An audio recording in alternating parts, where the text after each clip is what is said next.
সরকারের 4 জন শ্রম উপদেষ্টা শ্রম কর্মসংস্থান মন্ত্রণালয়ে এই ডাট গ্রুপ সহ 6টি কারখানার অংশীদারদের নিয়ে একটি সভা করেন। সভা শেষে প্রেস মিডিয়ার মাধ্যমে সংশ্লিষ্টদের জানানো হয় যে 7 মে 2025 খ্রিস্টাব্দ তারিখের মধ্যে শ্রমিকদের পাওনাদি পরিশোধ করতে মালিকদেরকে নির্দেশ দেন এবং পালিয়ে থাকা সংশ্লিষ্ট মালিকদের রেড অ্যালার্ট জারি করার কথা স্বরাষ্ট্র মন্ত্রণালয় অনুরোধ জানানোর কথা আমাদেরকে জানিয়েছেন। উক্ত নির্দেশনা ভঙ্গ করে চলছে। এই নির্দেশনা বাস্তবায়ন চাই। অপরদিকে সাভার গাজীপুরে শ্রমিকদের নামে হয়রানিমূলক এবং অধিকার থেকে বঞ্চিত করার জন্য 2টি মামলা দায়ের করা হয়েছে। গ্রামের বাড়িতে পুলিশ শ্রমিকদের গ্রেফতারের জন্য খুঁজছে এবং হয়রানি করতেছে। অপরদিকে 2 শতাধিক শ্রমিক শ্রম আদালতে মামলা দায়ের করেছেন। মামলাগুলো ইতিমধ্যে রায় হয়েছে, কিন্তু মালিক রায় বাস্তবায়ন না করায় শ্রমিকরা ফৌজদারি মামলা দায়ের করেছেন, কিন্তু সেই ফৌজদারি মামলা করার পরেও আসামিদের বিরুদ্ধে কোনো ব্যবস্থা গ্রহণ করা হচ্ছে না। তাই রায় বাস্তবায়ন দাবি জানাই। এমন অবস্থায় শ্রমিক কর্মচারীদের মধ্যে অসন্তোষ বিরাজ করছে, যে কোনো মুহূর্তে ফুঁসে উঠতে পারে।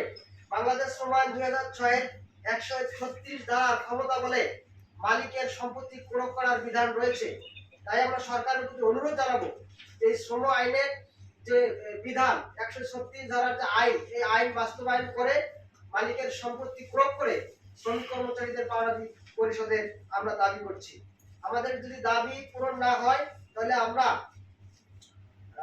আগামী 19/5/2025 তারিখের মধ্যে শ্রমিকদের পাওনাদি পরিশোধ করা না হলে 20/5/2025 তারিখে অনির্দিষ্টকালের জন্য শ্রম ভবনে অবস্থান কর্মসূচি পালন করা হবে।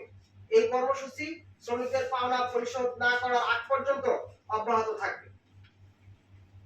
এটা হচ্ছে আমাদের আজকের এই সংবাদ সম্মেলনের প্রেস বিজ্ঞপ্তি।